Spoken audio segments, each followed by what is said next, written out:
자, 여러분 안녕하셨어요? 저 주역학회장 김종덕입니다.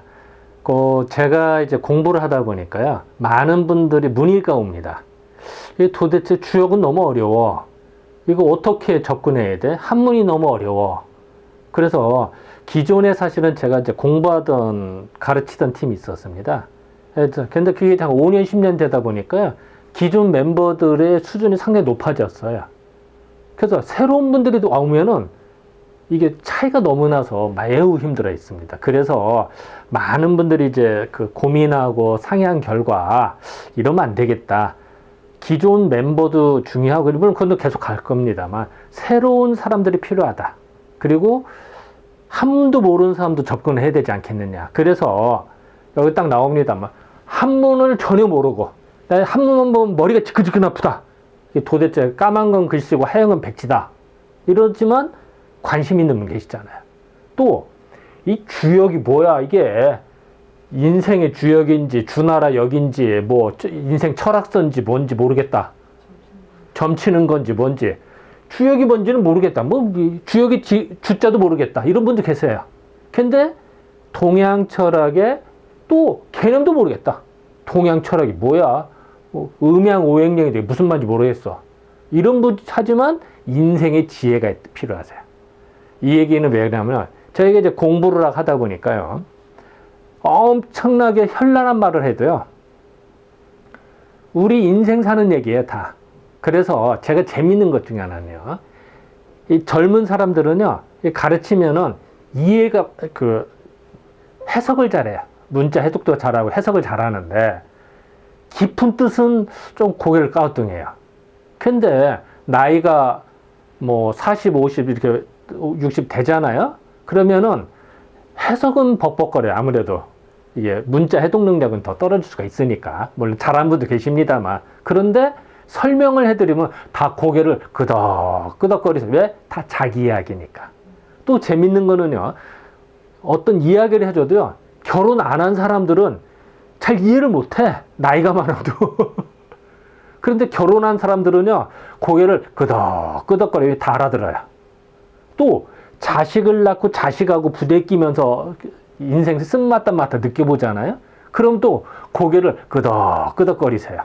또 사업도 그래요. 사업도 계속 잘 된 사람보다는 뭐 잘 됐다 안 됐다 부침이 있었다, 인생에 부침이 있었던 분들은요, 주역 이야기를 해드리잖아요. 그럼 고개를 끄덕끄덕거리면서 그래 맞아 그러세요.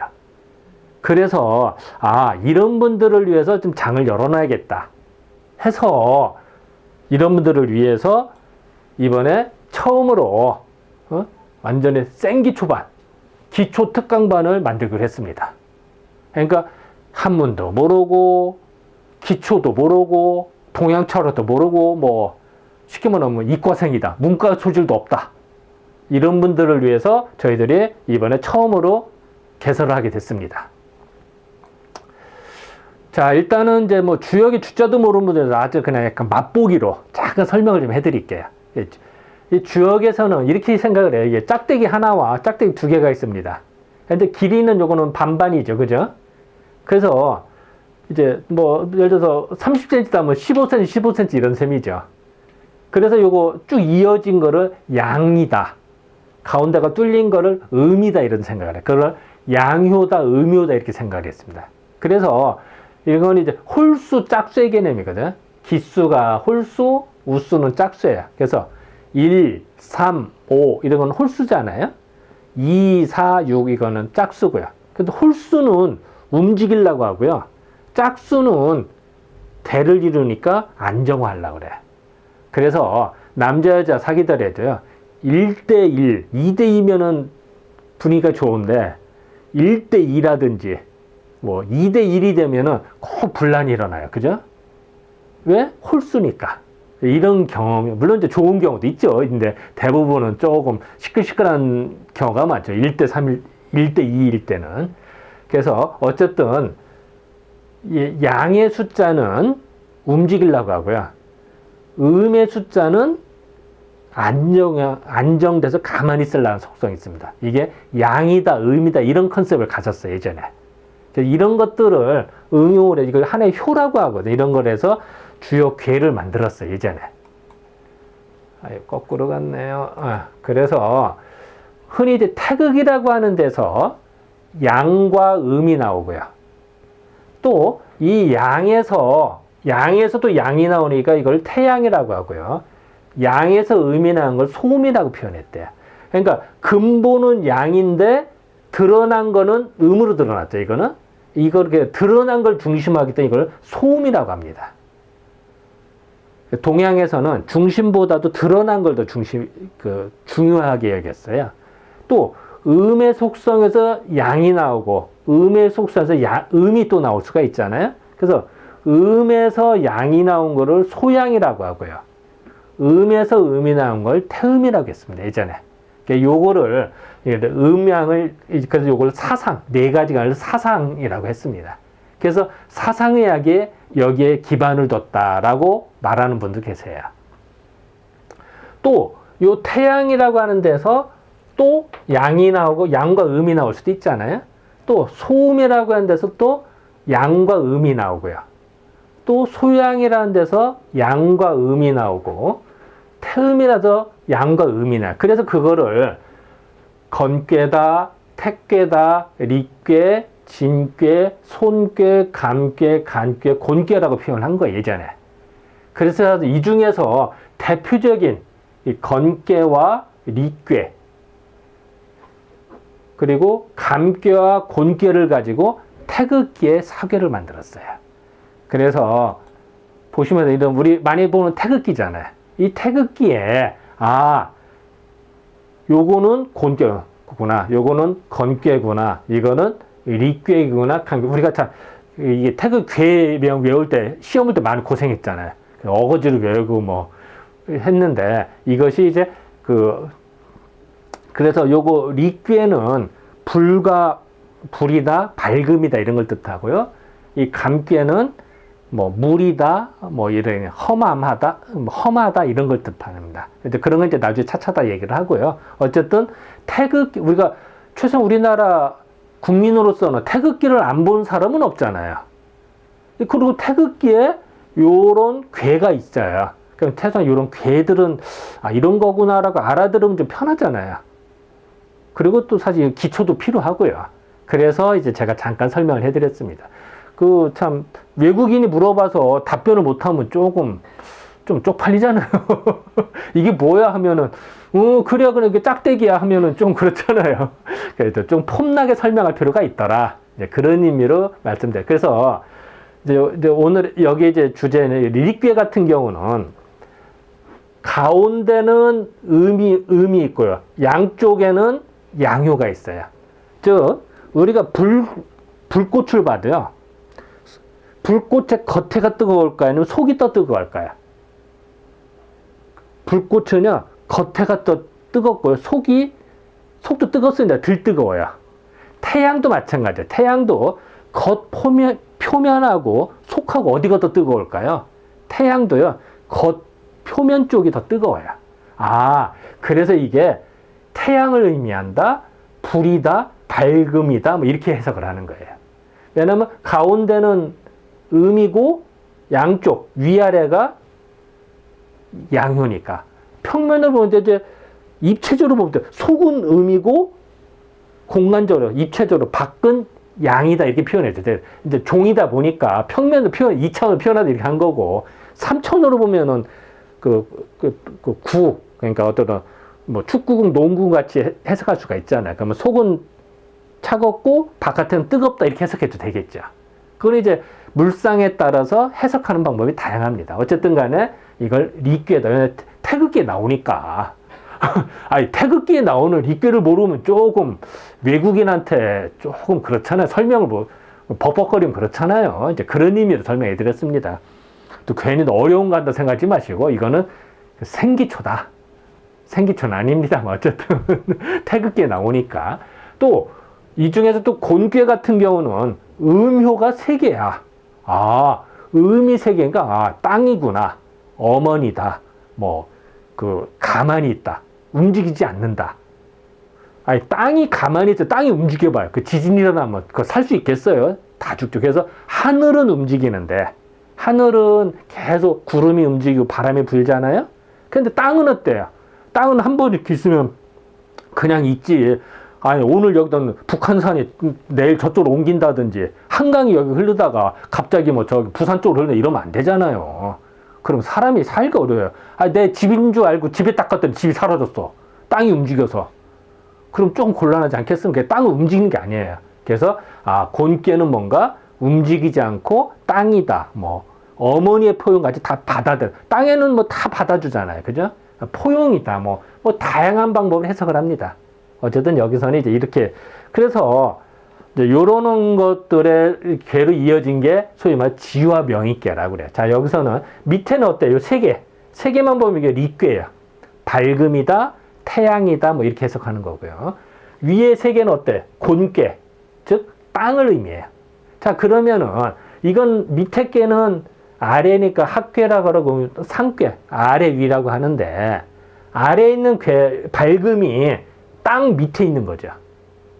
그래서 그 표현을 위에는 땅이고 밑에는 불과 같은 거니까 지화라고 그래요.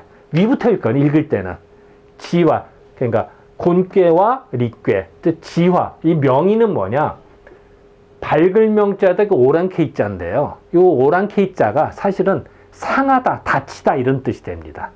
그러니까 우리가 흔히 이제 동이족이라고 해서 요 리자를 뭐 큰 활이다 뭐 이렇게 표현도 합니다만 그것도 뭐 틀린 말은 아닌데요. 여기에서는 다친다, 상하다, 상처를 입다 이런 뜻이 됩니다. 이건 무슨 뜻이냐면 이 밝음을 뜻하는 리괴가 어둠을 뜻하고 땅을 의미하는 곤괴 아래 있잖아요. 그럼 뭘까요? 쉽게 말하면 밝은 태양이 땅 밑에 있는 거예요. 아니면 형광등이 있는데 형광등이 이불을 푹 덮었어요. 그 형광등 이불 속에 있어요. 그럼 바깥에 깜깜할까 어두울까요? 당연히 어둡겠죠. 아니, 태양이 땅 밑에 있으면은 하늘이 밝을까요? 어둡죠. 태양이 하늘에 있어야 밝은데 땅 속에 있어. 아직은 세상이 어두운 거예요. 그렇다고 해서 진짜 어두울까요? 아니죠. 속에서는 밝음이 그냥 있는 거죠. 다만 가려진 것뿐이죠. 쉽게 말하면 사람도요. 보석 같은 사람이 있어요. 보석같이 반짝반짝 빛나고 괜찮은 사람이 있는데 이 보석은 어떻게 관리해야 돼요? 잘 닦아서 후 불고 잘 닦아서 빛도 좀 비춰줘 가면 좋은데 그 보석을 진흙탕 속에다 넣어봐요. 겉에다 진흙이 묻으면요 짱돌이야 짱돌. 그 누가 보석인 줄 알겠어요? 사람도 마찬가지예요. 능력 있고 괜찮은 사람인데 땅 밑에 있어. 보석이 진흙탕 속에 있어. 자갈밭에 있어. 흙 묻혀서. 그러면 어떻게 돼? 먼지 묻고 흙 묻으면은 이 짱돌인 거야 그냥. 누가 보석인 줄 알아. 그런 사람이 있다는 거야. 사람도 능력 있는 여건상 어쩔 수 없이 능력을 발휘를 못한 사람이 있어요. 그럴 때 이런 사람 어떻게 개발할 거냐. 또 그런 사람을 알아차려야죠. 보석 같은 사람을 인재를 등용을 해야 되고 또 나는 능력이 있는데 세상이 어두워서 내가 활동을 못해. 요새같이 그 우한폐렴 때문에 너무 코로나 때문에 다들 고생하시잖아요. 뭐 외출도 함부로 못하지, 모임도 못 나가지, 모임도 다 취소되지 이래요. 그럼 어때? 나는 능력이 있는데 사업을 못하는 거야. 나는 능력이 있는데 알아주는 사람이 없어. 채용이 안 돼. 그럴 때 어떻게 이런 어둡고 힘든 때를 개척하고 살아남을 것이냐. 어떻게 탈출할 것이라는 지혜가 지와 명의께 있다는 얘기죠. 그런 지혜가 무궁무진에 숨어 있거든요. 왜냐하면 옛날에도 그런 비슷한 때 경험들이 많단 말이에요. 그런 이야기들이 바로 지와 명의께예요. 그래서 주요 기초반을 만들어서 센 기초부터 한문을 하나도 모르고 뭐 동양초도 모르지만 인생을 살아가는 지혜를 알고 싶다. 보석 같은 사람인데 환경이 안 좋아서 짱돌 같이 된 사람. 짱돌은 아니지만 그런 사람들이 진짜 보석답게 어떻게 빛날 것이냐, 어떻게 보석 대접을 받을 것이냐 라고 하는 인생의 지혜가 바로 여기에 있다는 얘기죠. 그런 것들을 이제 3달에 걸쳐서 공부할까 합니다. 자세하게 매주 수요일 날 저녁 때 그 2시간 반씩 3개월, 13주에 걸쳐서 공부하려고 합니다. 그리고 다시 한번 얘기했지만 한문도 모르고 동양 철학도 모르고 주역도 모르고 이과생도 들을 수 있는, 문과생도 들을 수 있죠. 근데 어쨌든 뭐 계산을 그렇게 한다. 그래서 여기 개요가 있습니다. 아까 했던 얘기의 반복입니다. 밝으면 리괴가 곤기 아래에 있으니까 어떻게 했어요? 밝은 태양에 밝지를 못하는 거야. 자기 지혜를 드러내질 못해요. 나는 능력이 있는데 이 진흙이 묻어서 이불이 덮어서 땅 속에 있어서 내 능력을 발휘를 못해. 금년이 그런 애예요. 금년이 보면은 1년계 다 잡고 학회 세미나 뭐 다 잡아놨는데 모든 집회 금지 딱 하고 하니까 다 줄줄이 취소됐잖아요. 예를 들어서 열심히 운동해서 이번에 전국체제저 이기려고 했는데 그 행사가 다 취소된 거야. 그러면 어떻게 돼? 그 재능을 발휘를 못하는 거죠. 일을 또 어떻게 해야 되냐? 답답한 거예요, 지금이.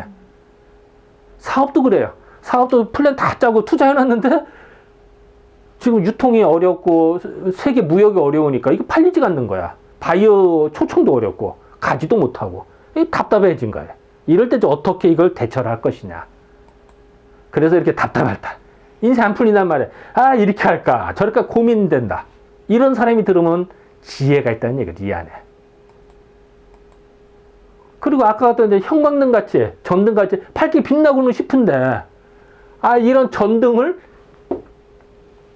도제기로 덮어놨어. 그럼 어두워지잖아요. 원래 밝은 사람인데 능력이 있는데. 그래서 이렇게 답답해지고 어떻게 하고는 싶을 때. 그래서 어쨌든 우리가 궁극적인 신나게 살고 싶은 거예요. 그죠? 내 능력껏 자기 재능을 발휘하고 사업도 잘 풀리고 이러고 싶은데 안 될 때 어떻게 할 것이냐라고 하는 고민의 흔적들이 몇천 년에 걸친 많은 학자들이 고민을 하고 이럴 때 이렇게 하면 어떻겠냐라고 방법을 어드바이스를 해놨어요. 쉽게 말하면 삶의 지혜의 축적인 거죠. 몇천 년 동안 기라성 같은 사람들이 다 좋은 논문들을 다 모아놓은 겁니다. 이게.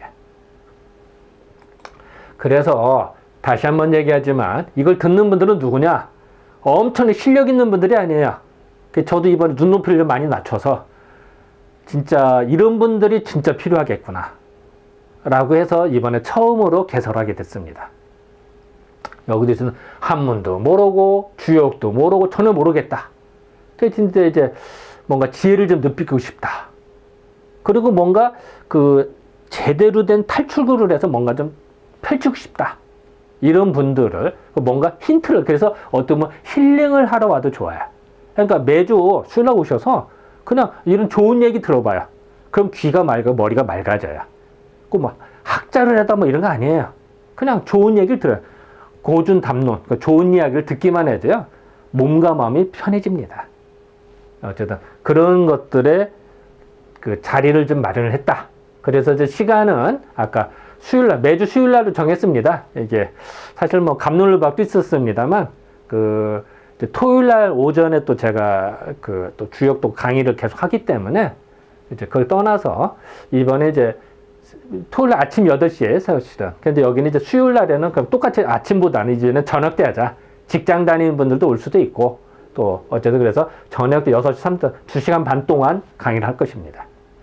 그래서 13주. 그래서 3달 동안 할 것입니다. 그리고 이제 이런 것들에 대한 자세한 것들은 기타 제가 이제 문의처라든지 자세한 수강료라든지 기타 등등 어떤 강의 스케줄이라든지 그거는 밑에 보면 다 설명을 다 넣어놨습니다. 이렇게 쭉 읽어보시면 될 것입니다. 자, 지금까지 주역과학에서 알려드렸습니다. 네, 감사합니다.